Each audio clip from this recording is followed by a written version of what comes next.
I'm an ultra optimist.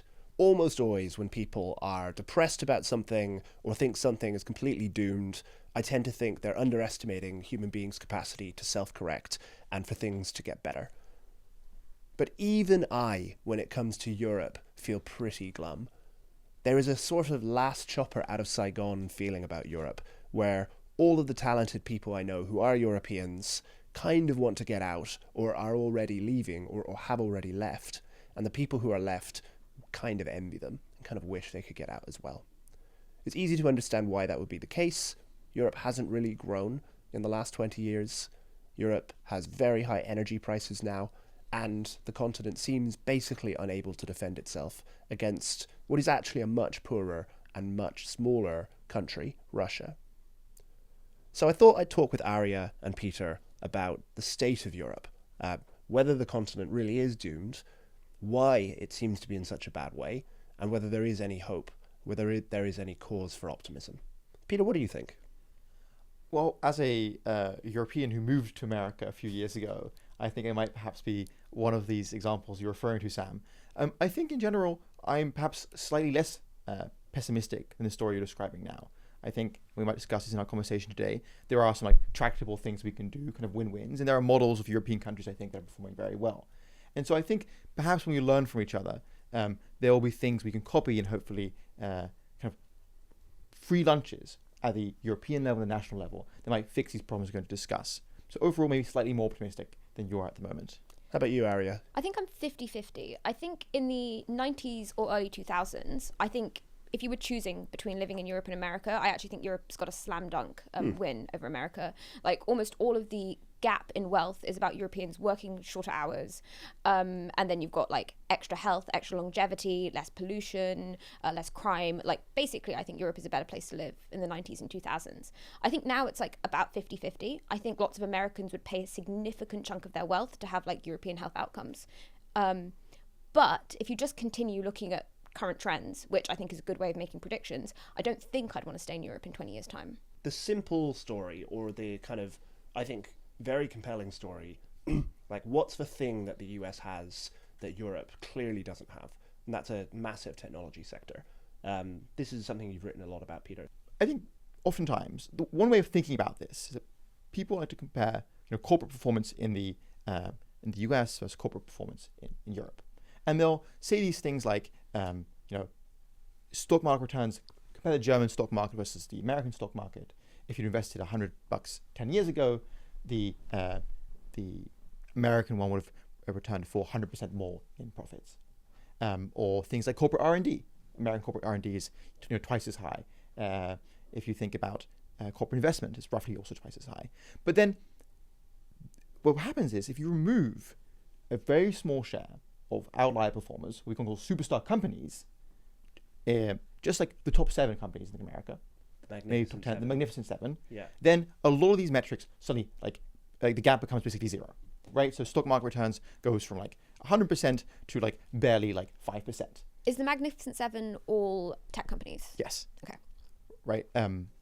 So, and if you compare like corporate R&D, the gap shrinks by 2/3. If you compare like investment, it shrinks by 2/3 again.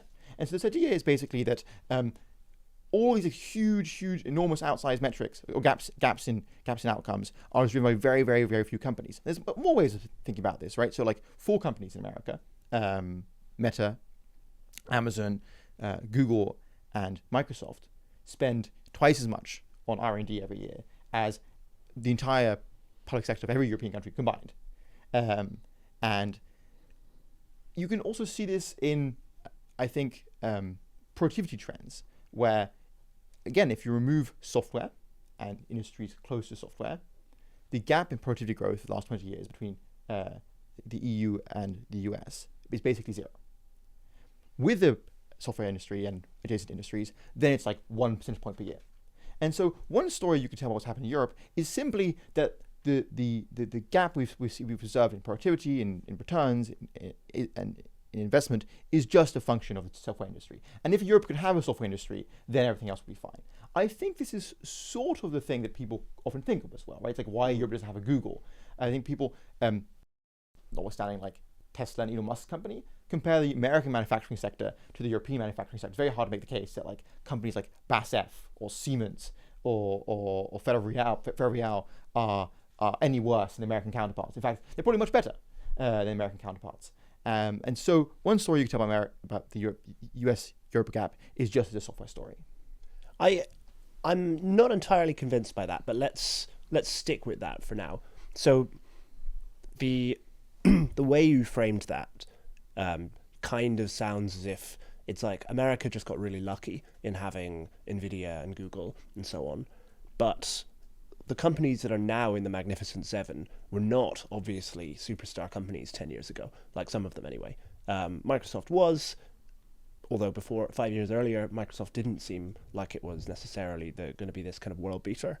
Nvidia definitely didn't seem like it was going to be one of the most, if not the most, valuable companies in the world. So, and yet America just repeatedly has been able to create these like ultra valuable companies. And so I wonder if, I kind of think that argument, and I don't really know that you actually believe this, but I think sometimes I've heard that argument as a kind of excuse for Europe. It's like, oh, America just got really lucky. They ended up with Nvidia. Europe didn't. So, tough luck. But really the story there is two things. One, it's the nature of these markets is that I think because they're IP dominated, a lot of those companies are platforms. They tend towards having a couple of very large, if not one very large player at any point in time. I don't think that's because they're not competitive, by the way, but I think that's for other reasons. So one thing is a single company manages to capture lots of the value in that given market. So in GPU design, for example, in NVIDIA's case. And the second is America is really good, like repeatedly, at creating those companies.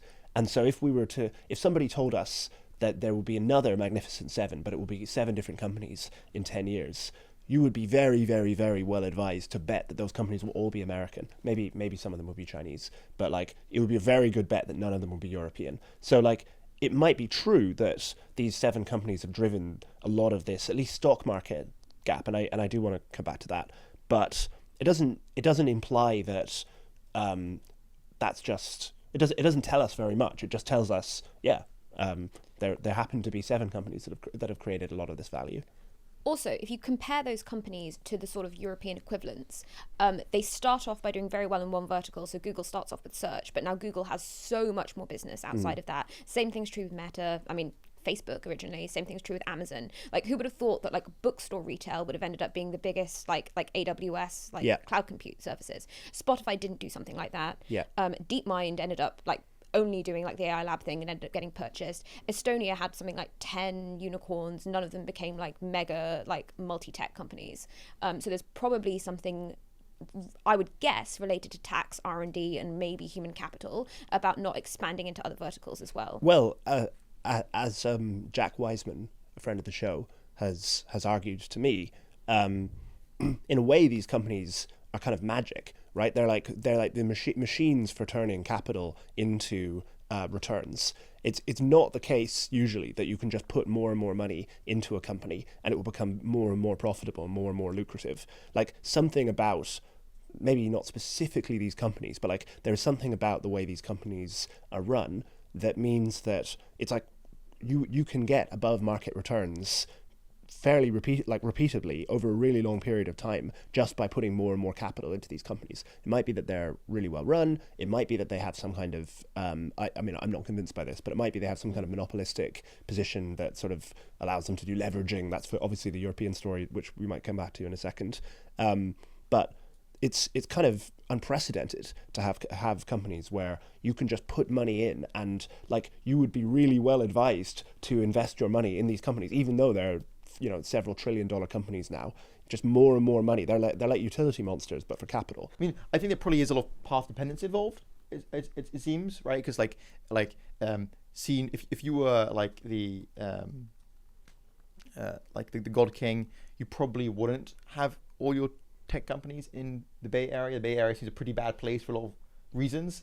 It's like very hard to live there. The housing's terrible. It's like controlled by interest groups. I mean, you and I have been frequently, and there's like clearly like lots of like quality of life downsides to be in the Bay Area. And I think many people, perhaps, if like we could all get an agreement on this, maybe we'd agree to move it to like Texas or Florida or whatever. Although I will say it's not that bad, right? Like it's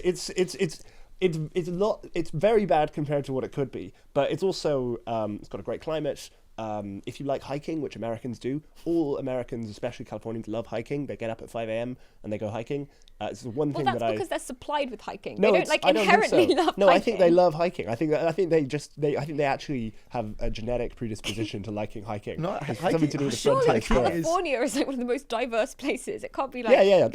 Exactly. California's like the most bountiful place on earth. So so it's not that bad. Let me That's phrase what it I'm this way, saying. which is like you as a company, Yeah. even if you could come up with reasons why you didn't want to be there, Yeah. you cannot really defect. Yeah. You can't like say, no, I'm going to be the company that's based out Yeah. of. Unless you're Elon Musk. Yeah, you can't escape economic geography. Exactly. And so that would be one story for why like you could like where luck would sort of play a role. The other thing is that if we believe this kind of software outliers story is true, then it has like pretty important implications for like which knobs we're going to dial on to fix things, right? If you think the software kind of superstar story is true, then the fact that American public universities on average are better than European public universities on average doesn't really matter very much. Or then perhaps you might be less concerned about energy inputs because the retail tariff for electricity in California is higher than the retail tariff for electricity in France, right? So a lot of the stories that even if you think the US is very well constructed to like encounter these superstars, I think the kinds of things that allow it to do it are not necessarily the kinds of things that like many people commonly think about when they think about what Europe is doing poorly. Some of the story you are telling, I think actually lends itself to quite a robust defense of the European Commission, which, if you're not familiar, you have the European Union, which is a kind of the super estate kind of thing that's sort of layered on top of France, Germany, stuff like that. The European Commission is like the executive body. It's like the cabinet of the European Union. And over the last, say, 15 years, but especially over the last 10 years, the European Commission has really focused on big tech. It's really focused on regulating big tech and bringing cases against American tech companies. Like overwhelmingly, the fines that are levied are levied against American tech companies. In terms of the actual amounts of money that are fined.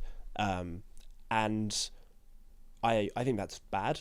But if you believe that the problem that Europe has is that it doesn't have a domestic tech industry and it doesn't have specifically a kind of big tech, it's not just that you want lots of little startups, you want like actual big Googles, then also, if you believe, which I do not, but a lot of people believe that like it's good to protect infant industries. Like a lot of the most popular view right now in America is that like it's good to have protections for your domestic infant industries. You need to give them like a fighting chance against big competitors from overseas. They usually think of this in terms of manufacturing with respect to China, but I think the exact logic, if you believe that, you should apply that logic to other areas as well. So, I mean, isn't there a defense of what the European Commission has done in that, A, they want to and probably should want to have a domestic big tech industry, and B, there is a really big tech industry from the United States that is stopping that from emerging. So, I mean, I don't really believe that, but the measures that the European Union has brought in, at least some of them are like straightforwardly just regulating big tech companies. So like the Digital Markets Act, which is the kind of big blockbuster tech regulation that was introduced a couple of years ago, essentially specifically targets the 5 biggest US tech platforms. So it uses the size of the company and it uses the amount of turnover that the company has, and only 5 companies are affected by that, and those are, off the top of my head, Google, Amazon, Microsoft, Meta, and Apple. And if you think that the problem is that they haven't got a domestic industry, then maybe that makes sense. Like maybe you do want to curb Google's ability to put Google Maps results on Google search pages, which is one of the things that's happened from the Digital Markets Act. You know, this idea that self-preferencing is a really great evil. Isn't that like a fair position? Isn't that like isn't what they're doing completely in line with the general belief that is like widely held now that protecting infant industries from foreign competitors is a good idea? So I think you're basically right, that the intent is like, from our perspective, notwithstanding like if you buy the industry story, their intent is like the right one, and the focus and their use of political capital, basically single-mindedly, to certainly the first von Leyen Commission single-mindedly to focus on the software industry is like really impressive. I think one story you can tell here specifically is that like just like the weird way the sausage gets made in Brussels has led it to like the outputs to be much worse than you'd expect, right? Because what happens is that the EU makes it can do regulations, which are basically laws, and it can do directives, which are like legally binding orders from the Commission, passed by the Commission, the Council, and then the Parliament, which order the member states to create rules to enforce what the directive says. And all the big things you describe are directives.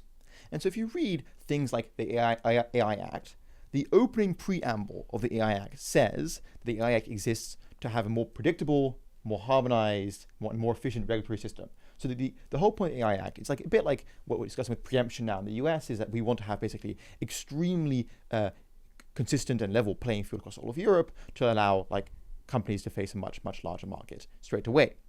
The problem is that because of directives, the actual enforcement of a given law is left to the member state, and the member state's ordered to create its own regulatory bodies to do so. So, for example, in the case of the AI Act, every single member state is ordered to have a notifying authority and an enforcement authority. Let's say each member state's ordered to create the actual enforcement of the act is left to like, who can like check your hire to be the AI regulator. These guys, these different regulators, they talk to each other, but they're not necessarily forced to agree with each other. So like you can have cases where like the Irish, and this happened with the same story is true by the way for GDPR, for DMA, DSA. And so you have cases where like the Irish regulator, and this happened with GDPR, the Irish Data Protection Authority said to Meta, this is excellent, you can do X or Y. And then the Austrian and German data protection authorities disagreed and then fined Meta billions of euros.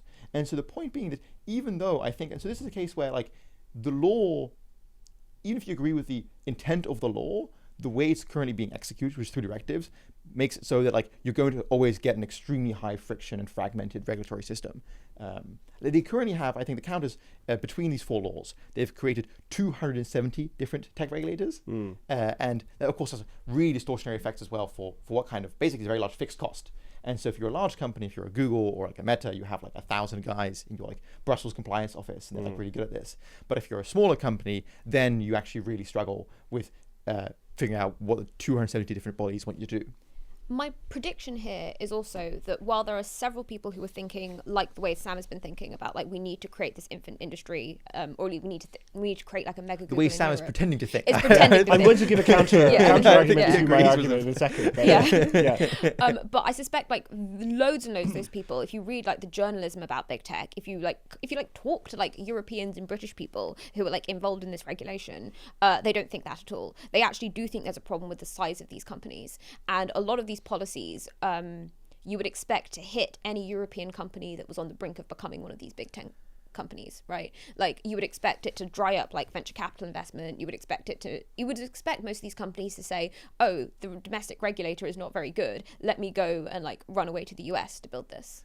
If I may, very briefly before you say your counter argument to yourself, I'm not entirely sure I agree, because like you know more Europeans than I just think like Germans love that Volkswagen is big, and if up to them, Volkswagen will be way bigger. And the French are like so chuffed that Airbus is now like the largest aircraft manufacturer in the world. Like I don't think it's an aversion to big companies per se. Maybe Brits are the only self-effacing people who would like throttle their own maybe you guys biggest are the only companies. self-effacing guys. But I actually think that like if like Google was like called Schmoogle and it came from like Bavaria, then like we would have like pro Schmoogle subsidies. Well, there is definitely a strand of thought influenced by the like neo-Brandesian, the kind of Lena Khan, Tim Wu type people in Brussels at least, that does think that like big is bad. And yes, the German public would love to have, Google and like a trillion euro search company would be great if it was based in Berlin or something like that. But Margaret Vestager or other people like that who are more influenced, I think, by like slightly more sophisticated, although I think wrong, theories of competition and antitrust do have a sense that like it's bad to have big companies, and like a really well functioning market is where you have lots of little companies and you have lots of entry, and that's like how you get the kind of churn that you want from competition and stuff like that. An example being the European Commission blocking the merger of Siemens and Alstom, Yes. Which make trains. And the justification for that merger was that there are gigantic Chinese companies that have like scale that these two companies cannot have by themselves, and if they can merge, they'll get massive economies of scale and so on. And you would, this is called a national champion kind of theory of like why you would want to allow this. And she opposed it on, I think, like pretty standard, like it's bad to have a giant single company making all the trains in Europe. Probably, I actually think she's probably right on that one. Can I make a kind of argue against myself? Yes. So I think in fact the infant industries argument is wrong, and basically not a very good argument. I'm not convinced it's true in manufacturing, and I'm definitely not convinced it's true in tech. And I think like the timeline in recent history around technology makes this point, I think, really, really well, which is it was like a few weeks after the Digital Markets Act came into force that ChatGPT launched, right, by a company that didn't have any prior, OpenAI didn't have any prior services. It didn't have any existing user base. It wasn't connected to one of the big tech companies. It had some investments from them, but it wasn't like part of Amazon or Google or something like that. And yet it was able to become the fastest growing consumer tech product ever. Anthropic, another example of now an extremely successful company that was like came after ChatGPT had reached significant scale. Like Claude took quite a while to kind of become as mature as ChatGPT was, and obviously Anthropic was a much smaller company, having been founded by people who left at OpenAI. Both of them are now really, really, really important players, and again, both of them are American. You know, I think that to me is a really strong argument that the kind of diagnosis that the European Commission and the European Union made of how the tech sector works was really, really broken, because they assumed that you would only get kind of incremental change and it would come from the incumbents.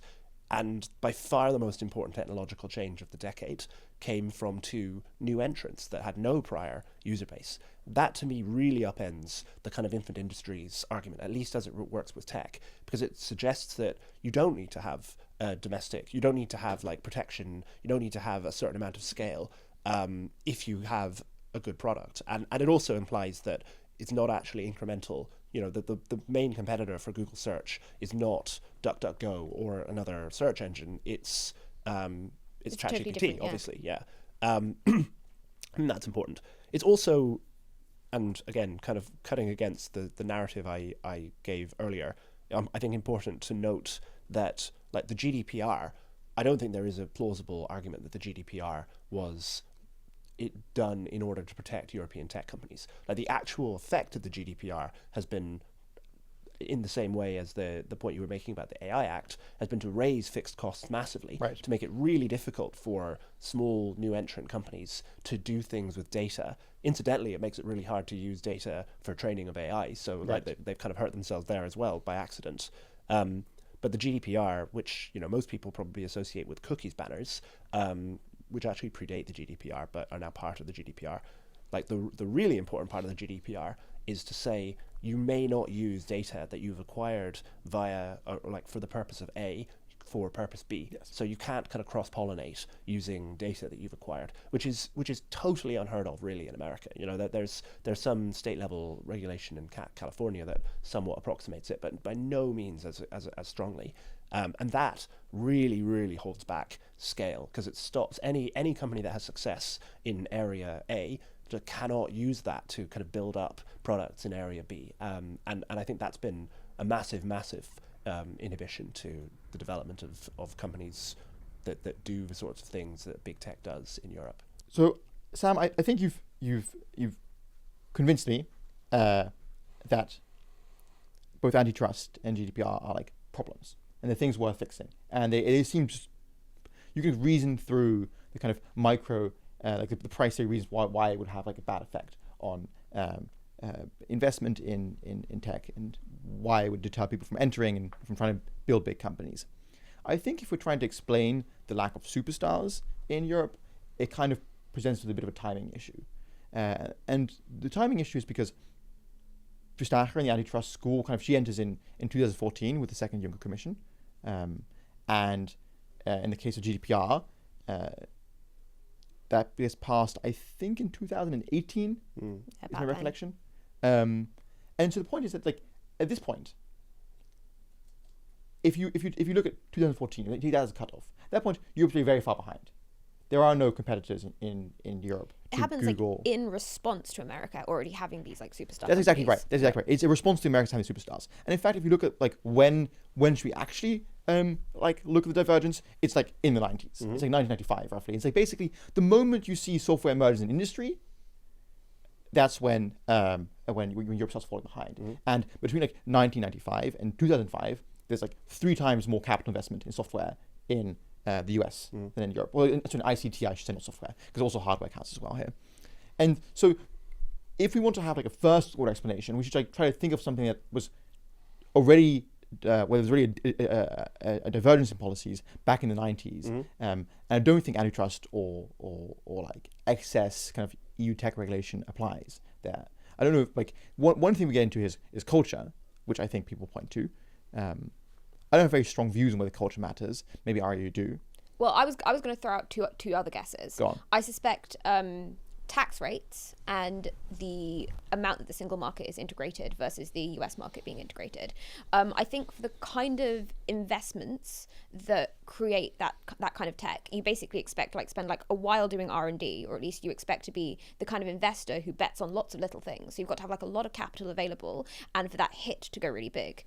I think this is a big part of the reason potentially why Estonian companies have all basically left Estonia, and they've gone to either Britain or other parts of Europe with slightly bigger markets, or they've gone to the US, which is that you've built something, you've got your market, and if the regulation is slightly different from place to place, you've actually got to have a new team, and scaling is much more expensive. Whereas if you create a software company in the US, I think you can basically expect to be able to sell your sell your services in every US state. So the returns of something that's IP heavy are probably much greater in the US. And then with simple things like capital gains tax being slightly lower, you would expect the value of investments to be much higher as well. So I think that could probably explain almost all of that difference. I think the single market explanation, I think personally somewhat skeptical that it matters as much as people point to it. There's I think 2 different ways of thinking about this. If we think of the best performing countries globally at R&D or cutting edge tech, they don't often have a very large domestic market, right? Countries like Israel, countries like Singapore, even if you think of very advanced economies in East Asia, countries like South Korea, highest number of patents in the world. Taiwan. These are not very large markets. These are like Netherlands-sized markets or Sweden-sized markets. They don't necessarily need a very large domestic market to be able to have a very successful export-oriented tech industry. And so if I were representing the view of the Dutch or Swedes or Norwegian, not just Norwegians, but Dutch or Swede or Danish kind of tech policymaker, what they tend to tell you is that they don't really need a very large internal market to sell goods into, because they think it's basically if you're a Swedish or Dutch, think of Sweden, right? Sweden has Spotify. Spotify sells globally. Spotify doesn't really live or die by whether they're selling very much like the Balkan. Their position basically is that they want to have a single market for capital, a capital markets union. This is something they think is lacking. So they want to be able to raise money from all of Europe, but they actually don't really care about selling that much into Europe. Now, the second thing I'll say about the single market is that you often see tossed around nowadays these statistics about how much of an internal tariff the friction single market represent. The common stat you see is 44% tariff equivalent for goods and 110% tariff for services. But if you actually look slightly under the hood, that specific estimate is sort of dodgy. It's very dodgy, actually. Having cited it myself in the past. I've cited myself as well. It's extremely dodgy. Basically, they use a gravity model. So a gravity model, the way they calculate it is they predict how much trade has between you and a neighbor if the only friction was distance, and then they calculate how large of a tariff you should have to achieve that like to actually explain the level of trade you have. Right. But it doesn't. I mean, but it doesn't factor in differences in language, Exactly, it doesn't yeah. factor in Preferences. differences in tastes. Exactly. It's all it's doing really is inferring how big the gap in trade is. It's not. It's not actually saying that there is a tariff. There here. is an It's effective saying that regulation-based the tariff, total barriers between, or a total gap between, like perfect trade, perfectly frictionless trade, and reality is this much. I think it's a total misnomer to describe that as a tariff. And I'm embarrassed because I have actually cited that myself in the past, because it comes from the IMF. And if you actually look at like other estimates, more rigorous, done like big econ I'm journals. guessing you can do things like control for how willing people are to move across that barrier is like an explanation of like cultural. Yes, exactly. And so if you actually look like the gap in like the cost of goods and the core, the other thing about this, the IMF stat is like they basically treat all of the EU as one block, despite like countries like Croatia and Poland having joined very, very late. But if you actually look at the core EU countries, like the ones which were there, and like at the very start with the coal and steel community, like the differences in price of goods in any case is like no greater than the difference in prices of goods between US states. And in fact, the traditional example of like where like you had big single market frictions was cars, because very strong national car preferences. You know, the French drive Renaults and Peugeots, and the Italians are Fiats. Even there, now the price across borders is basically, the gap is zero. There are some areas in services where there are frictions, particularly in like old school occupations where you have licenses. 20% of Europeans work in industries where you have an occupational license that is like national. Yeah. Hairdressers, gymnasts, and that kind of Doctors. stuff. Doctors, that kind of thing. Yeah. But it's very case by case. And software, incidentally, is not one of those licensed areas, right? Basically, the licensed areas are usually ones with like very strong traditional like labor interest groups. And so, for example, if you're doing consulting or a high-end service, consulting's like a EU-wide market. Banking as well, right? People have like a strong national preference for Yes, banks. so that's a capital markets union. That's the separate thing. Yeah. Even on, let's say, the border between Austria and Germany, where they speak the same language, in theory, like a single market should mean that it's just as easy to do business if you're a German company in Austria as in Germany. Like even like really basic things like tax reporting and stuff like that, where you have to report your income to a different authority, will just inevitably create frictions that don't exist. Or maybe they do actually exist to some extent in the US, but maybe to a lesser extent.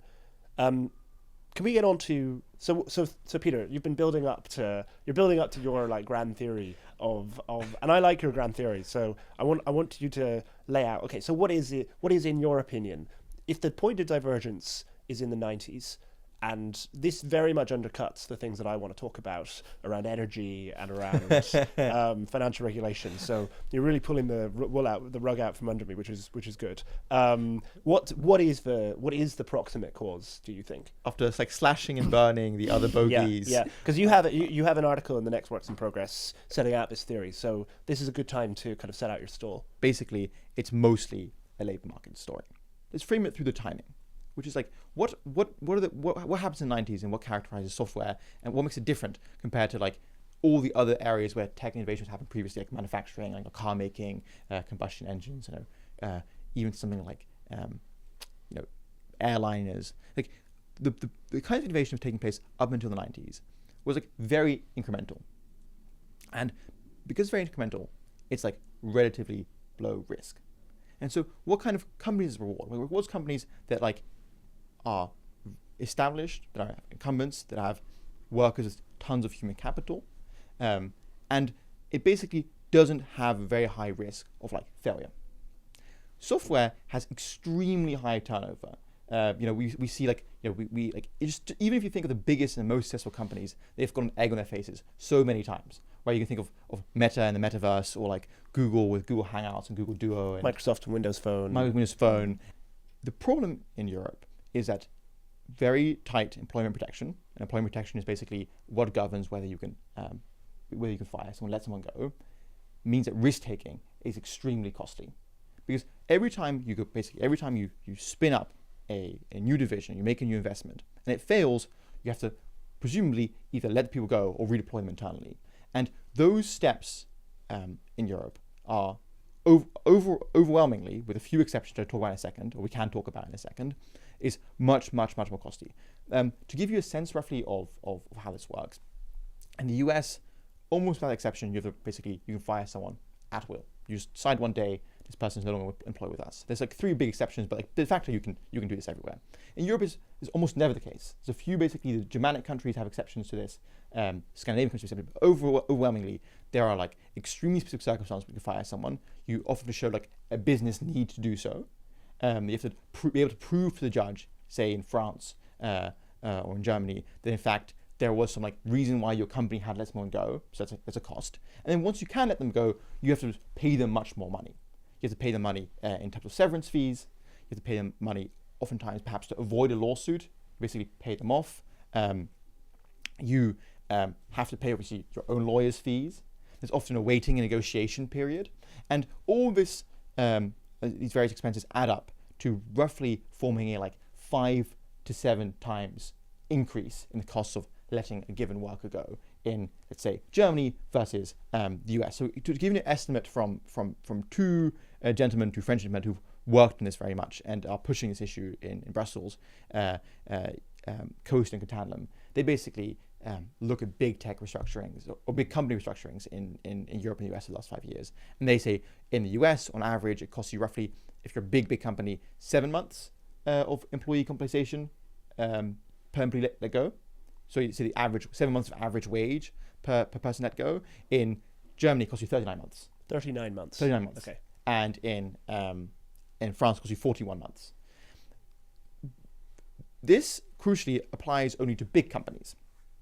Like, I think policymakers are aware of like the problems this causes, and so they've been very nice about carving out. Like, if you're a smaller company, if you have like say below 50 employees, you have to have like no kind of restructuring obligations. If you're below 250, you might not need to do like a works council, which is a special like employee like board. Above that, you do have to do that.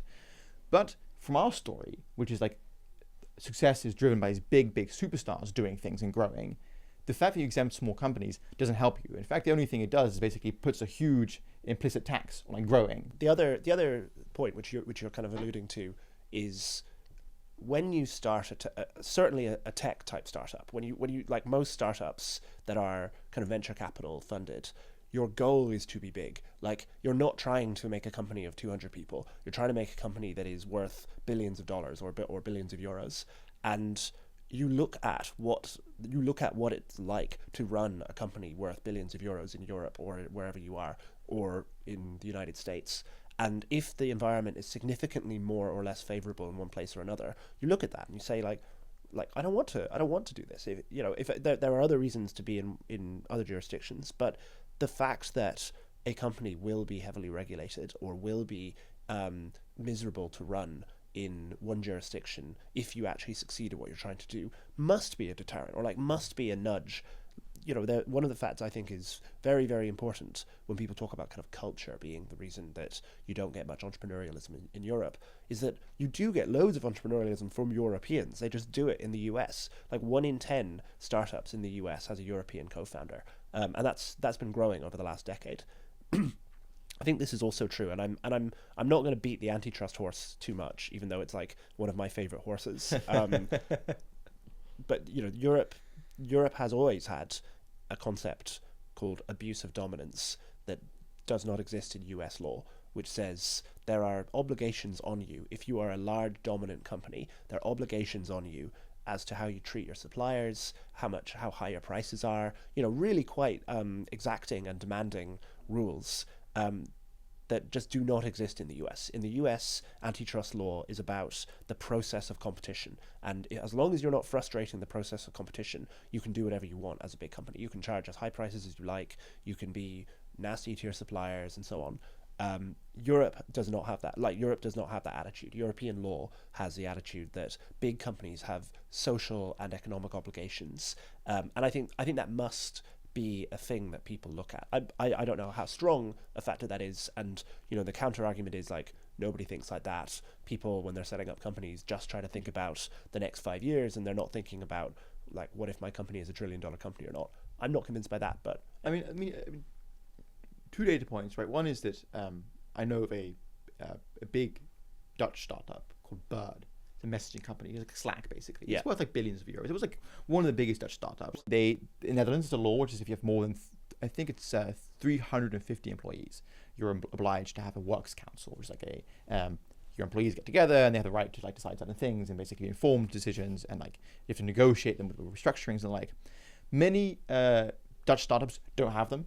They just ignore the law and the government doesn't reinforce it. But if you as an employee start suing, then of course they have to do it. And so last year, an employee was like, we have like 800 employees. Why don't we have a works council? And then like within 2 months, the founder closed the Amsterdam office and moved everyone to Dubai and Bangkok. And so that's a small data point, but I think a telling one. So could you just explain exactly what a works council is? Because this is not really a concept that is well known, I think, outside of Europe. We don't have them in the UK, and I'm certain they don't exist in the US. So they're like, what's the difference between a works council and a trade union, for example?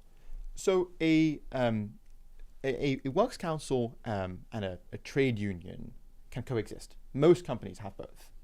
The difference is that a works council has the legal right to either be informed of certain decisions, or to even has the right to veto certain decisions. To have to, and these often are decisions around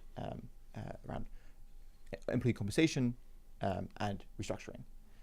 Now, it varies very much by country, and the country that's most famous for its works councils is Germany. And so that's an example I'll give, because the works council thing only matters, really matters in Germany, much more so than elsewhere, because they have something called co-determination, where not just the works council have to be informed that you're going to do things with like notice periods and heads ups and the like, but they also have to have the right to agree. Basically, they have it's for the company to do certain things like change the pay scales, or shut down to a factory, or to shut down a factory. The works council has to agree. And if they don't agree, then you get a kind of a reconciliation process where you appoint an independent arbiter, and it goes through the whole like legal system. But importantly, the works council also gets a voice on the board. In the case of Volkswagen, for example, half the seats on the board are actually works council seats. Which means Volkswagen is the largest company in Germany by revenue, right? So yes, it's a very important example. And it's also like the largest employer in Europe. And that of course distorts your like incentives in a very important way, because primarily you're running the company to some degree for the benefit of people who currently work there. And so you saw, for example, Volkswagen has had a jobs guarantee since 1994. If you were hired in a German factory, or if you're a German employee of Volkswagen, you basically could never be let go for economic reasons. You could only be let go if you like personally did something like in violation of the rules. They guaranteed you there's never going to be a reason why you'll be made redundant. And so last year, Volkswagen wanted to close 4 factories because they're facing very strong competition from China, and the Works Council just refused. And the trade union, in coordination with the Works Council, threatened to do strikes, and de facto they extended the jobs guarantee for another, I think, 5 or 6 years until 2030. So I guess it basically means a serious proportion of, I guess, most European like big companies, their decision making is done by people who don't, as far as they don't own shares, right? So they're not really profit motivated at all. They want the company to continue existing. No, they're salary motivated. They're salary motivated, which obviously like massively changes the incentives of how businesses run. And also the workforce as like they have duties to their specific workforce. So even if you did a restructuring and you the remaining workers were better off because the company was more successful. Or even the extra workers that they hired were better off. Right. Yeah, that wouldn't matter as much. Yeah, the duty is to the specific workers who are there right now, which is very much not aligned necessarily with the kind of long-term success of the company, or even future workers, existence. Right? Yeah, exactly. Yeah, future workers. I'm not endorsing the East Asian model here, but it sounds a little bit but like Europe is trying to do the sort of like South Korean or like Japanese like chaebol kind of thing, where you have these like large companies that are like kind of in bed with the government. They're like I think the government in those countries like in Singapore as well, like they massively preference those companies, but they like, because they're so productive, because their workers are so good, because they export loads of stuff to like the world, everyone kind of accepts that as like being part of their economic system. It sounds like in Europe we want those companies to have those kind of like pro-social duties, but without the kind of government kickback element where they're like massively supported by the state as well. Well, I mean, I'd say in their defense, like this system, I mean, the people who came up with this, like, part of it was past pendant, but like there are strong reasons why you might want to do this, which are that the theory behind like having the works councils and having the duties towards your employees is that basically allows you to do way more human capital investment, because you know Very true, yeah. that someone is almost certainly not going to be poached. Yeah, if you train someone up for 5 years, Exactly. you get And them for the rest of their careers. Exactly. And so the theory for a very long time, and of course, like it's like this was the explanation for why for a long time, and it's even now, many European companies that are incremental innovation industries, like car making, are just like much better than their American counterparts. It's like the European like combustion engine is like a 20th century, like 21st century miracle. In fact, every single year, like without fail, like the Volkswagen guys would come on a press conference and say like, we've squeezed out like extra kilometers of efficiency out of this thing, and it's like tiny.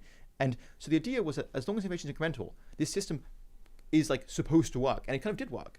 The This strikes me problem is as when you're taking big risks. the explore exploit trade-off, basically. Like with current technology, if you knew that we were never going to invent anything else ever again, then actually this is like a very reasonable system. You just want like the best human capital. You want people to have very stable lives. But I think you could have predicted quite easily that we were going to keep inventing things, and having like a very like stuck economy was a problem. Like I remember having this argument like 10 years ago, I think, before I think it was like quite clear this was a crisis, that you could predict this was going to be a problem. Yeah, I mean, and people have been highlighting the problems with European labour market laws for a very long time. It's not an original thing to say that these are a problem. What is original, or what has changed, is that certainly when I was kind of first getting into the game, the big problem was unemployment rates in France and Germany, especially in the 2000s. The big story was France and Germany have persistently high unemployment rates, especially among young people, and this is because it's difficult to hire people. It's difficult to fire people, which makes it difficult to hire people. Right. Then you kind of also think, okay, maybe this functions as a bit of a tax, where in exchange for safer protections and things like that, you get paid less. All of those things kind of equilibrate in a way that's sort of maybe not perfect for the worker, but shouldn't have like really massive long-term effects. What I think is interesting about what you're saying, and what I find very compelling about what you're saying, is it's actually much less of a kind of static issue, and it's much more of a problem in this dynamic way, because it's actually stopping the companies from changing, and like that fits very nicely, as you are arguing, with the idea that there was actually a long period where innovation was not the hallmark of the global economy. Like in the post-war era, being able to build really great cars was like not particularly driven by massive amounts of R&D or massive amounts of experimentation. It was driven by like really incremental, just like engineering, human capital accumulation, things like that. And then your point is something actually fundamentally really changed. We moved from the kind of tangible economy where human capital maybe was like the tail of human capital mattered a lot, and just like having good people in your company was really valuable, to a much more outlier dominated model where like a couple of companies doing really well and having like the best people working for them could just explode and become like what are now $1 trillion companies. And perhaps the best argument in favor of this explanation is that there is huge amounts of variation in Europe in terms of labor market policy. I mean, this is an area we're talking about. Europe is almost like misleading, because it's not a European EU competence at all. Labor market policy in Sweden and Spain couldn't be more different. And what you see is that countries that have much more flexible systems have much more innovation, right? So like, if you were to name to me like what you think the most like innovative countries in Europe, every single one of those would be like have a very flexible system. Countries like Switzerland, countries like Denmark. This was what I was going to throw in, where it seems like, so like we've said, like we talked about the tech story, and that actually doesn't explain like some of the difference, and now like this story I think explains some of the difference, but like as far as I can tell, and like only in the past few years has the UK started to develop this kind of like European style labor market, but Still not. Still not completely, but like we're starting to see like the first signs of it. So I'm obviously talking my book here, but I don't think labour market laws so far matter that much to the UK story. I think it's much more the kind of standard line that I always give about not building enough houses, not building enough infrastructure, energy supply, stuff like that, which I do actually think coincides pretty neatly with the rise of software and with like the fact that we do have some really high productivity places. They just haven't been allowed to grow. But we talked almost exclusively about technology for good reason. You set out the reasons, Pieter. But it's also the case that, the Buc-ee's, the convenience store kind of gas station pays managers like $150,000 a year. Now, I'm told, by the way, that being a Buc-ee's manager is a horrible job. It's really hard. They stretch people to their absolute limits, and the turnover is massive. So it's not actually necessarily indicative. And like gas station managers in other companies get paid a lot less, but probably have like less demanding jobs. So Buc-ee's has like a very particular business model. Also, I don't know if you've ever seen a Buc-ee's, but like these things are enormous. You might have like 200 employees working for you. Like you're a pretty big boss. Yeah. Another example that I recently saw, which is Taylor Swift's dancers get paid $150,000 a year, and that's like normal for dancers in the US. It's a lot or little. I think that's a big salary. Taylor Swift's dance. I mean, you're at the top of your game. Talk about a superstar. But I have, like, return. friends I don't think comparable like West End performers. Oh, well, get I paid was going anything to. like that. Well, exactly. Yeah. This is what I was going to say. I have a friend who's on the West End. She gets paid like $40K. But look, the point is that even if we take out the technology sector, doctors earn much more. Basically, every major city has much higher wages than London does, for example, or Paris does, or Berlin does. Any comparable like part of the US does significantly better than a comparable part of Europe or Western Europe. Let's say let's exclude the Eastern Bloc for obvious reasons. Like even if we're comparing, I don't know.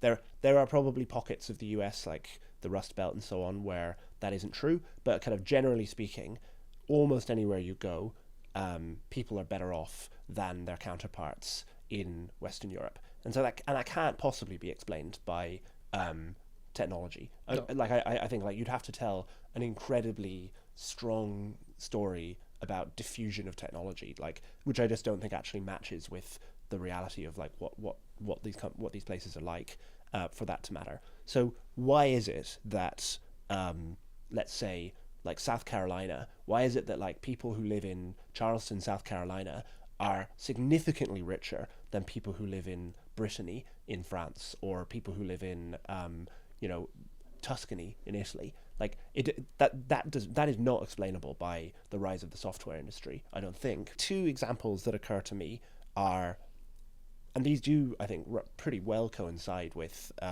the divergence, not since the 1990s, but since mid-2000s, are energy and financial regulation. So in the early 2000s, electricity prices for business users, industrial users, were roughly the same in Germany, the US, France, Spain, Britain. They're basically the same in the US and Western Europe. Italy is a weird outlier. Italy's had like really high electricity prices for a really long time. But the other countries... Do you know why it is? No. No. In the 2000s, a few things happened. The price of gas and oil rose significantly around the Iraq War. The US has quite significant domestic reserves of those things. Europe has not tried to exploit whatever domestic reserves it has. It may have domestic reserves of gas via shale, but it just hasn't exploited them. So the price of gas rose significantly, which basically I think coincided with energy prices rising in Europe. But that can't be that big a part of the story, because the price of gas in nominal terms, so not even inflation adjusted terms, was lower in 2015 than it was in 2005. So over that 10-year period, the price of gas was falling while electricity prices were rising in Europe. And roughly flat in the US. It was slightly rising, but basically just in line with inflation. How much does that vary between European countries? Because my guess is like Britain doesn't exploit its natural gas and also makes a bunch of policy choices to like not import very much. But like the story is that Germany was importing loads and loads of natural gas until Ukraine. Yeah. So Europe does actually have basically a single market in gas. Like pipelines exist between Britain and Norway and Britain and France, I think. Like there is essentially a single price for natural gas in Europe. Electricity obviously is not just determined by the price of gas. The price of gas is a component of the price of electricity, but it's like less than a third of the overall price. So one part of the story that is important, and I think is really, I'm not trying to downplay, is that the price of gas rose quite significantly in the 2000s. However, as it was essentially flat or even falling, electricity prices kept rising and rising.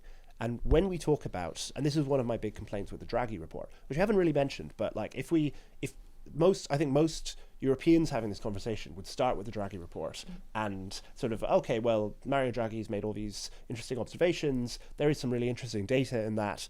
But actually, I think is like a pretty incomplete report. And one of the things I think is really incomplete is the stuff that it has on energy, because it takes the kind of important moment of divergence as being the Ukraine war, where Russian gas supplies dried up. We all know that electricity prices and gas prices spiked massively. We all know that they rose gigantically at that period. 4 times or something? Yeah, and I mean, anybody who lives in Europe will have like personally felt that in a way that is actually pretty unusual, except for petrol prices, to actually feel like macro effects in your electricity bill. So my view and my kind of somewhat, I guess, controversial claim is that it was Europe's taking climate change much more seriously than the rest of the world and building that into policy much more responsibly, you might say, than the rest of the world, that has been one of the big drivers of the rise in energy prices. So, you know, something like 80 gigawatts worth of coal production plants have been shut down. There's been a huge shift away from coal towards, mostly towards wind and solar, but obviously to some extent towards gas, because you need gas if you're building wind and solar. Now that might be a good thing to do. Coal is awful. Very, very few people want coal. Even if you were a climate change like skeptic. Yeah, you don't want the little particulates. Yeah, coal is in terrible your own for air. people's health. It's dirty. It's unpleasant. But it is cheap, right? And one of the effects of moving away from coal to wind and solar and gas has, I think, been a very, very high increase in electricity prices. Related to that is the emissions trading scheme. So Europe is basically the only jurisdiction that like actually prices carbon. And China has a carbon price, but it's a fraction of what it is in Europe. It's like a fifth of the level that it is in Europe. Obviously, the US doesn't have a national carbon price, but it does have kind of state level attempts at doing carbon pricing. Europe also has net zero laws. Every European country has a net zero law, which requires that everything that the government does be in line and like be part of an overall strategy to get to net zero emissions reductions by 2050. And I think it feels very, very likely, although it's really hard to say these things with any certainty, by the way, as very, very likely that the high increase in energy prices, in electricity prices in particular, in Europe has been driven by, I think, kind of climate-minded laws, which may be good laws, but are difficult to sustain if you're the only person doing them. The question for me is, how important is that? And like, how much does it actually matter if you're a continent like Europe to have high electricity prices? That's what I'm unsure about. I think because this often, the high energy prices obviously matter a lot for like very energy intensive industries. The kind of paradigmatic country here, of course, is Germany, which has like a genuinely very elevated level of like manufacturing share of GDP for a country with its like wealth. And if you look at the German economy, it makes sense to date the slowdown 2022. I mean, COVID. I mean, they certainly didn't recover from the COVID shock very well. But through 2020, until then, the German economy is, I think you would be hard pressed to make the case they were performing very badly. Mm-hmm. They were growing at 2% per year. They were like growing much faster than Southern Europe. They were basically diverging despite being like the frontier.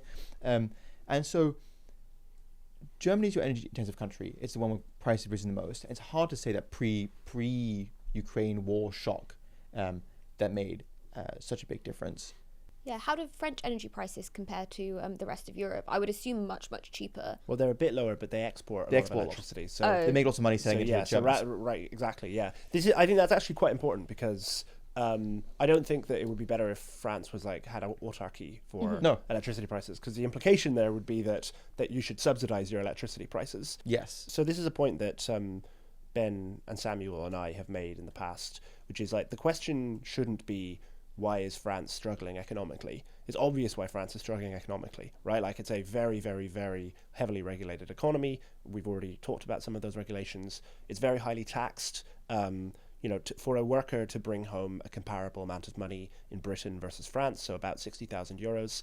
In Britain, the employer will have to pay a total of about 97,000 euros. In France, the employer will have to pay a total of about 137,000 euros. So that's insane. So absolutely, yeah, gigantic, because social insurance contributions are absolutely enormous in France, compared to the UK at least. So, they have a very low retirement age. They've only raised it very, very recently. They're going to bring it down again. They're winding the reforms. They're probably going to bring it down again. The young people don't work. Very, very high. They have very, very high rates of unionization. They have lots of strikes, as we know. But they're roughly as rich as the UK is, right? And like this could be a real repudiation of the idea that economics is true. It could be like, well, you can do whatever you want and you can still be roughly as rich as each other. Why wouldn't you have a highly regulated economy with everybody retiring at the age of 62? What's really galling to me is how many, if you go down the sort of world's richest people, there are so many French people before you hit a British person. France has some amazing. It really upsets me. So France has some amazing companies actually, but the argument that we make is that they can afford to do all those things because they get the basics right, because they have built much more freely. They have millions more homes in France than I guess you would say in the places of does. France that are most productive as well. Yes, so Paris has significantly grown since the war compared to London, which just has not grown since the war. Paris has tripled in geographic extent since the 1940s, whereas London just hasn't changed at all. They built vastly more motorway. They toll their motorways so they're free flowing. All the things like that. They build much more mass transit infrastructure. People all know. Yeah, everybody French knows about trains are great. TGV. Roads are great. Houses are great. They've built 27 tramways, I think, in the last 30 years, whereas the UK has built 3. And obviously, as we wrote in a Good Works in Progress article a few months ago, they nuclearized to an absolutely astonishing degree. France gets something like 65%, 66% of its electricity from nuclear. It built 50 reactors in 10 years in a period between the 1970s and the 1980s. This was a state-led program, by the way. I'm not telling a kind of, France is a free market country kind of story. Yeah. The point is that they actually built this stuff. They actually got this stuff. And our argument is that this sort of allows them to spend down. This has given them loads of wealth that they have chosen to spend down via having a heavily regulated economy and stuff like that. France does also have some really impressive companies, right? Airbus is to a large extent a French company. I was going to ask, which is that if you look at your French people rich list. If you look at what they actually do... I think they're mostly the inheritors of fashion houses. No, but that's important, right? Yeah. The very rich French people are in industries which are very heavy in intangibles. All their wealth is intangibles. And in this case, it's not like ideas to Chanel, tech. It's brands. Brands are the ultimate form of intangibles. So it's quite surprising, actually, that this kind of very material input story notwithstanding, the way you have this really crazy French long tail and where they totally trump Britain, for example. That's got to be culture. And history, right? France for a long time was the superpower of Europe. They also have an incredibly bountiful land. They have lots of different climates. They have incredibly fertile farmland. France is an amazing country. Especially if you're in a kind of pre-industrial world, France is an amazing country. And for a really long time, all of European culture was downstream of French culture. Italy is another example of a country that is spending down the Renaissance or maybe even the Roman Empire. There is a huge amount of accumulated inherited capital, human capital, whatever. In some cases it's literally the land is the way it is and is beautiful because there have been people there for thousands of years and they've been relatively rich for thousands of years.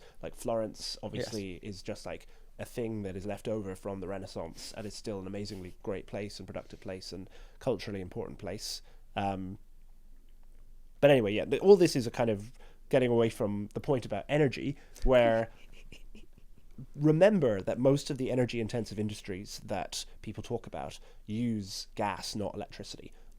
energy intensivity usually means you're gas reliant, and gas prices did only spike around COVID, and around, not COVID actually, but sorry, the Ukraine war. Like there, it is correct that the spike in price coincides with the Ukraine war, and the Draghi report does have, I think, some pretty like incredible charts showing certain industries like, you know, steel and like very energy intensive industries have had like gigantic contractions since the beginning of the Ukraine war.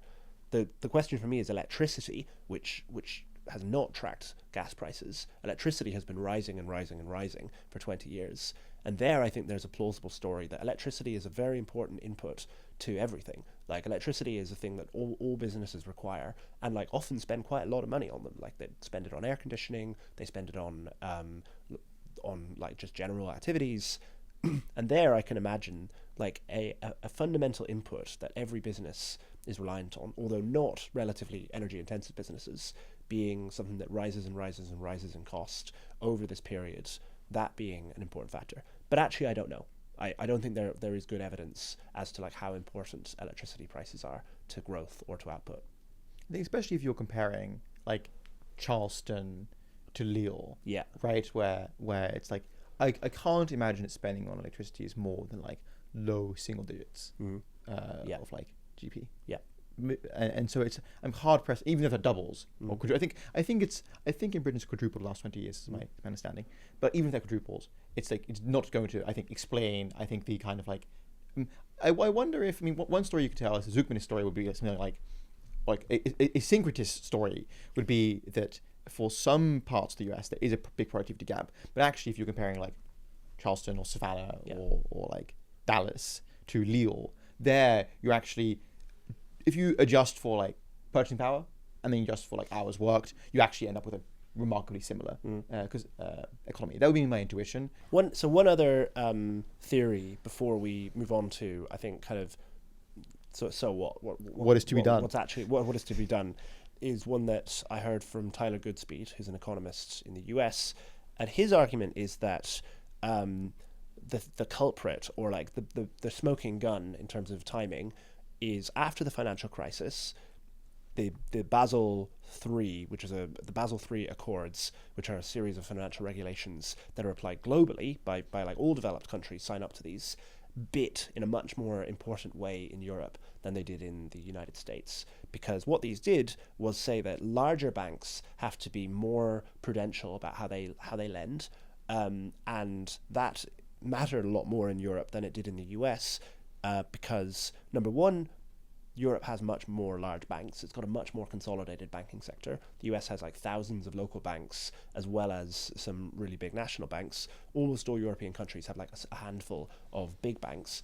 By the way, as a kind of consumer, that's much better, right? Like the US banking sector is notoriously primitive and terrible, horrible to use. You have to send checks to your landlord to pay your rent and stuff like that. People are using credit cards to like do basic transactions, and you know the credit card margins are huge and stuff like that. Blah blah blah. Whereas in Europe, like, it's really easy to do cash transfers between people. Venmo doesn't exist. There's nothing like Venmo in the US, in the UK, because we just don't need it. Well, we just do bank-to-bank transfers.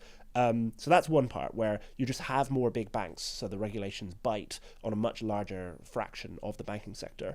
The other is that much more lending or much more business financing in Europe comes from banks than it does in the US. So in the US, a much smaller fraction of lending is kind of clamped down on and made to be prudential than in Europe. In Europe, you get much more, a much bigger share of like where businesses get their money from becomes cracked down on. Now, I think this is a really interesting argument. I don't know, I'm not able to assess it in terms of like how big the effect size is, but I think it's like quite interesting, and I do think that the one thing it really has on its side is like timing. It does seem to coincide like really nicely with I think your point is well taken, Pieter, but it's like pretty clear that Europe, if we were sitting here in like 2004, we'd be talking about France and Germany's unemployment problem. We wouldn't be talking about... And in Britain, we're talking about the incredible growth story. Yeah, 3% right, growth, right, it'd exactly. be remarkable. Exactly. We wouldn't be talking about the like massive productivity slowdown that Europe was experiencing. No, and the bank story is striking, right? I think 35% of all European savings are in current accounts. Yeah. Which is just really remarkable. And the other remarkable thing is that policymakers kind of treat the fact that more money isn't in these current accounts as a problem, right? So the Draghi report has a sister, a forgotten sister, called the Letta report by Roberto Letta, another big like European grandee. And the Letta report's supposed to be about the single market. It generally contains like less information, interesting information and graphs than Draghi, so that's why it had no impact. But like one very telling section is that in the preamble, it talks about the fact that Europeans have 300 billion euros. I think it's roughly 1% of European savings. No, it should be less than that. But 300 billion euros exposed to the American equities markets. And rather than being like, wow, this is great that you still like get to transfer over some of the surplus and the returns flow back to Europe, this is like a big problem. He's like, this is a big issue. Why are the savings flowing to the US versus staying here? And so I think both like the actual regulation, also the attitudes of capital markets are like really like alien if you see this as like an American, where you think like it's excellent to have lots of exposure to capital markets and have like very unfettered capital. I want to synthesize our sort of like conversation of what the problem is, where it seems like I think we're like basically on the same page. There are like several different causes. Like I think if Europe had only made one of the kind of like the difference between the UK and France, like if Europe had only made like one of these mistakes, it wouldn't be so big of a deal. But it's like the regulations in general mean that like it's harder to develop tech. The labor markets mean that it's harder to take risks. The energy markets mean that like manufacturing is punished, but also probably lots of other businesses are punished. Like there's like an attrition of like several different things which together have combined with like a slowdown over the past like 3 decades or so. Yes, and certainly if you look at the last like 10 years, there has been like a huge proliferation of like European rulemaking, which must impose significant drag. Like, and firms report this, right? Firms also report your energy story a lot. Like actually, if you good for them. It's remarkable. Like if you ask them about if you ask founders about when I ask startup founders about my labor market story, they're like, no, it doesn't really matter. Like it's like mostly culture. People don't want to work very hard, but I've never had a problem with firing anyone. Yeah. And inversely, your energy story shows up like you get every year you have a survey like what's inhibiting investment, and like 6% of all companies surveyed in Europe, no matter the size, like literally could be like not even manufacturers, 6% of all companies surveyed report high energy costs on inhibiting investment. Okay, so what are we going to do about it? So there are 2 questions actually. One is like what should be done. I think a more interesting question, because I kind of can tell, I can infer from what we've all been talking about, like what we think should happen. I am more interested in why nothing is happening. Like I am very, very confused.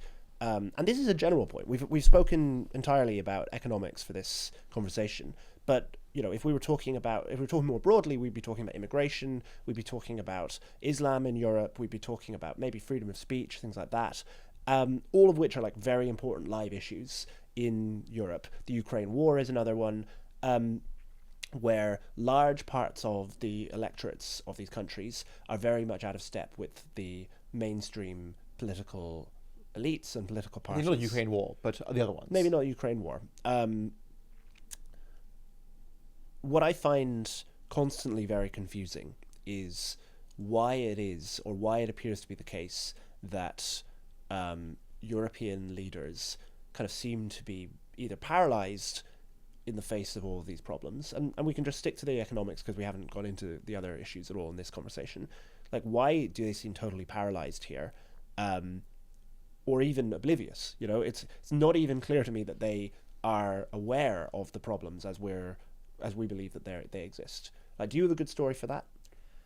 So one extremely simple story you could tell is like, it's just a like representation gap story where, or a firewall story, the Brandmauer. The Brandmauer basically is the commitment of European centre-right parties to exclude the far right from governing.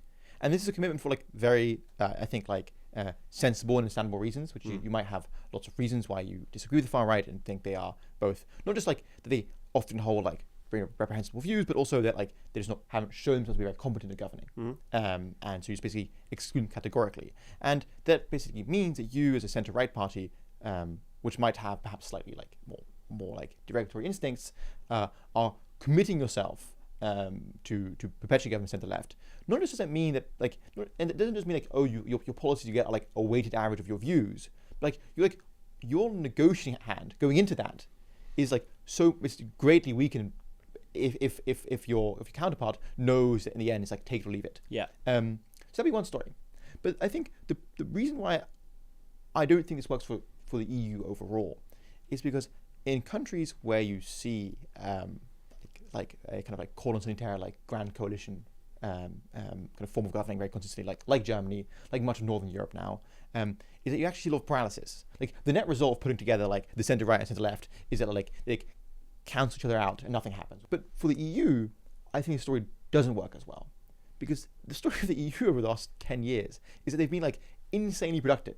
Like people love to tell like, oh, you know, the American system has these checks and balances, paralysis by design, but like the American system is like basically like extremely like majoritarian. It's like almost like 50+1 compared to how the EU is designed, right? We have to like align the European Parliament with like the like Council, which like represents the governments of 27 different sovereign member states, all of which have a veto, right? All of which have a veto. Yeah. And yet it's still able to throw directives out.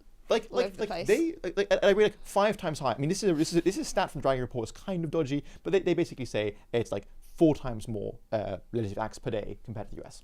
This, I guess, implies that European elites are actually like much more aligned than you would expect like their equivalent American counterparts to be. So I think it's just happens to be the way the Brussels system is designed. Okay. And the last thing I said about the Europeans, which is even more surprising, is the grand coalition in the EU is like 4 parties, ranging from the Greens to the Liberals. It's like so unwieldy, and they're constantly doing things. So, and I think the EU story, it's quite interesting. And this, I don't think something was widely understood or known, is that the formal way laws used to get made is that like the Commission proposed something, and then the Council and Parliament go back and forth in 4 different rounds with like public votes, where you have an amendment. It's like basically the way you expect the House to work or the Parliament to work. You have different readings, and then at the end, everyone publicly votes on the final package. That's the way it's supposed to work. But since the crisis, they've adopted the financial crisis, a system known as a trilogue. The trilogue is basically that you, as the Parliament, empower a person, a rapporteur, to represent you. The Council empowers the Council presidency, which is a country which rotates randomly every 6 months, empowers a representative, and the Commission sends their team. And what happens is that these 3 people meet in a room. None of them have necessarily very strong incentive to press on the brakes, because in the Commission doesn't have very much power anyway, so the only way you can actually do things is like make new laws. It doesn't have much money to spend. So if you're a Commission civil servant, your incentive is lawmaking. The Council presidency only has 6 months.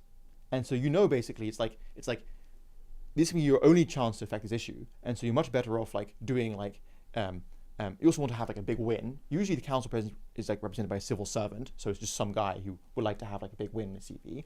And the Parliament, the person who becomes a rapporteur is almost always someone who really cares about the issue, and has been selected through a process where they come out of in this case, they come out of a specific committee, and people on that committee are like the people who really care about the issue. And so you might say, even though like it's like ask yourself, why did the German CDU, vote in favor of banning all combustion cars in Europe by 2035? It's kind of hard to think of. It's like the reason why they did this is because the EPP people, the CDU people, the Christian Democrats who are on the environmental committee happen to be much more out of step.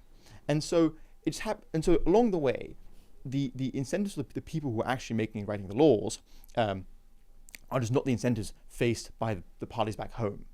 And then what happens is, and the final step of the sausage making is when the bill is created and when it comes to the Parliament for a vote, this is when the grand coalition dynamic matters a lot, because what you say when you come back to your fraction, to your parties, you say, look, this is the best deal we're going to get. This is a deal between us, the centre right, the centre left, the Greens, the Liberals. Is extremely fragile, and so it's like take it or leave it. It's like you, the CDU, might not want to do combustion car ban, but if you don't vote for this, you'll never get anything else.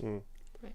So your story here is something like the policymakers are like extreme technocrats and also like single issue people who really care about things. So we end up in a sort of like everythingism like thing where like you get like the privacy people get their GDPR, exactly. the green people get all of their little like habitats regulations, and they're like so it's like government by hobbyists. Government by hobbyists, yes. Yeah. All right. So that's pretty depressing. That's pretty bleak because I don't see how that changes. I want to be optimistic. it is worth noting a few things, a few reasons to be somewhat upbeat about Europe. First of all, and it's easy to forget this, Europe is much richer than almost anywhere else on Earth, right? Like, its growth rate is not that good, but its level of output is really, really, really impressive. It is much, much, much richer than almost anywhere else. That's really important. I'm still on the fence about whether I'd rather live like here or America. Yeah, I mean, okay, that's great. I think that's a really important point. Actually, sorry, I'm being jokey. Like, European cities are much safer than American cities are. Exactly.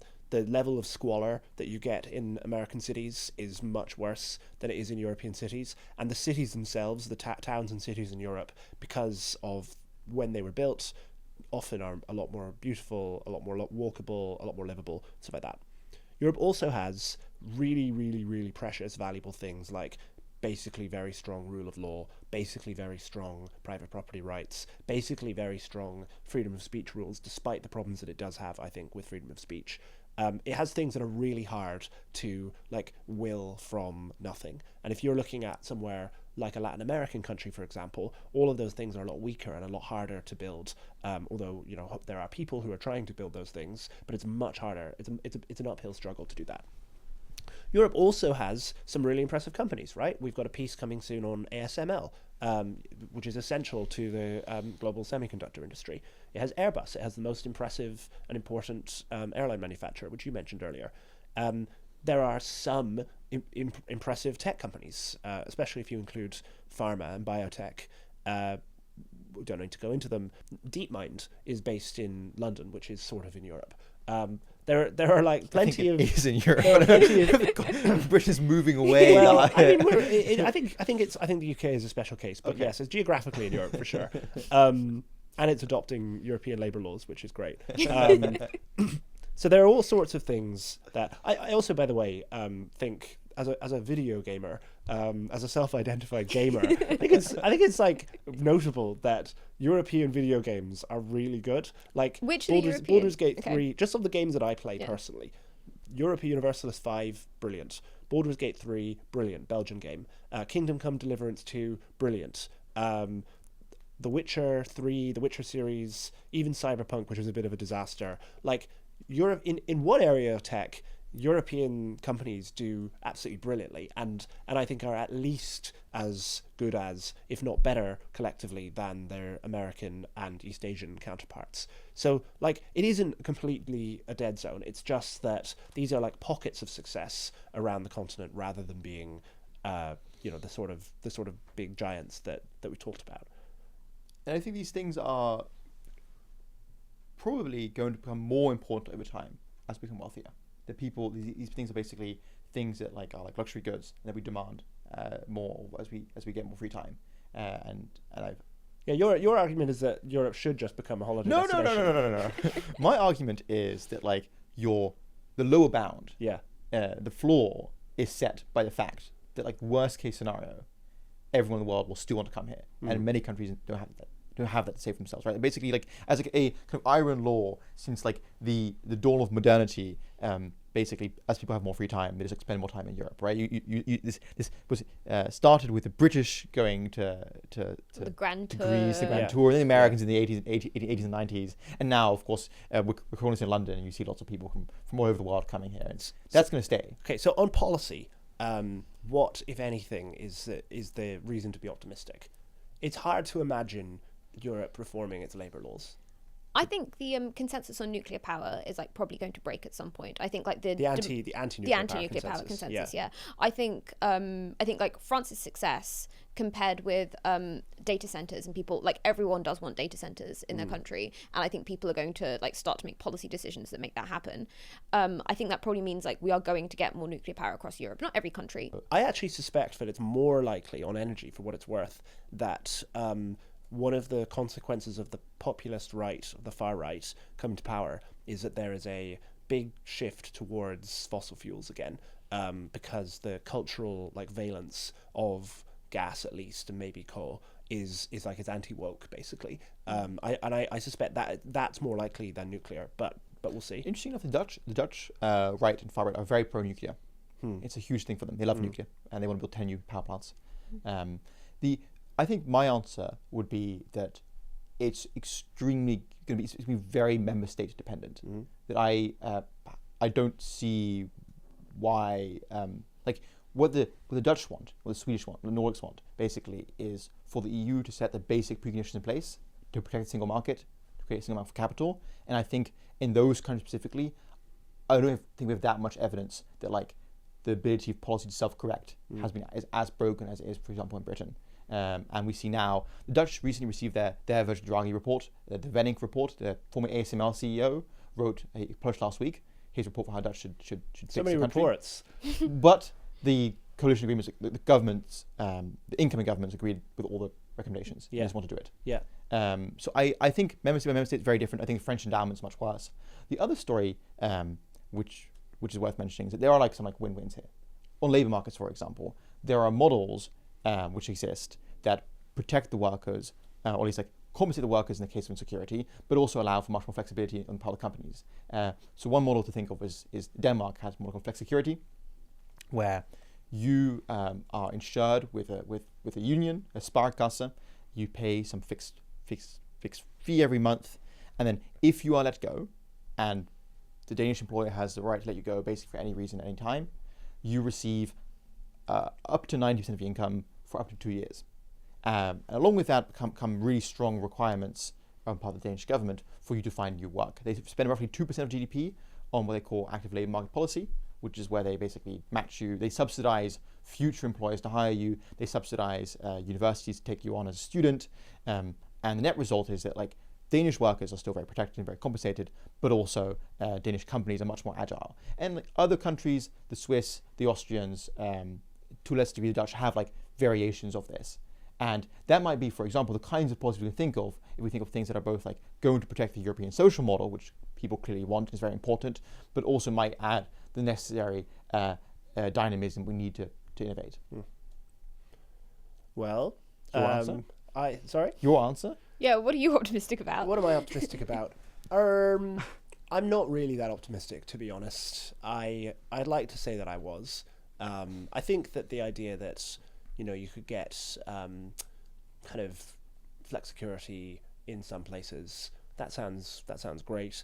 I feel like the kind of near-term political prospects for Europe just feel very. The thing that I feel when I look at the UK or the US, there are like clusters of people who are like very actively working, trying to change things, and I think they're doing relatively well actually at like spreading good ideas and things like that. Now, possibly because I am not, I'm only an English speaker, but I see that much less in Europe, and I'm much less like aware of who those groups are in Europe. And so maybe it's just because of like who I am, maybe it's just because of where I'm standing. I just don't see as much kind of energy and urgency around changing things from like any specific groups. And the people I do know in Germany, for example, feel pretty desperate, and I feel like pretty glum about the situation. So yeah, I could be totally wrong. I think I am a lot less pessimistic about Europe in terms of the actual level. I don't think the place is going to fall apart. I don't think there's like a European civil war coming on or anything like that. But I think that it's much harder to imagine any major European country doing like a massive course correction the way I think like the UK might do a massive course correction, or the way I can see kind of America kind of trying to with not a lot of success so far, it has to be said.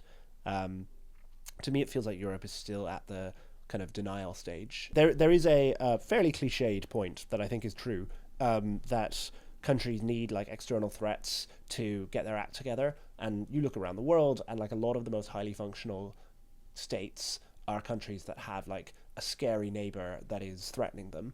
And even the US during the Cold War, I think, is an example of that, where like the external threat does really help you focus the mind. Doesn't always work. Didn't work for Poland or for the Polish-Lithuanian Commonwealth, but it does help. And like the more Europeans feel that from Russia, maybe the more impetus and opportunity there is for the reformers to get things together. So on that almost optimistic note. note. On that nearly optimistic note. Thanks, guys. This has been very interesting. If you're watching at home or listening at home and you want more conversations like this, check out the Works in Progress print edition. Our next issue has a piece by Pieter on the labour market rules that he was talking about. And we also have in a forthcoming issue a really interesting deep dive into ASML, which is probably the most important company in Europe right now, and certainly one of the most important companies in the world. So thanks very much for listening or for watching, and see you next time.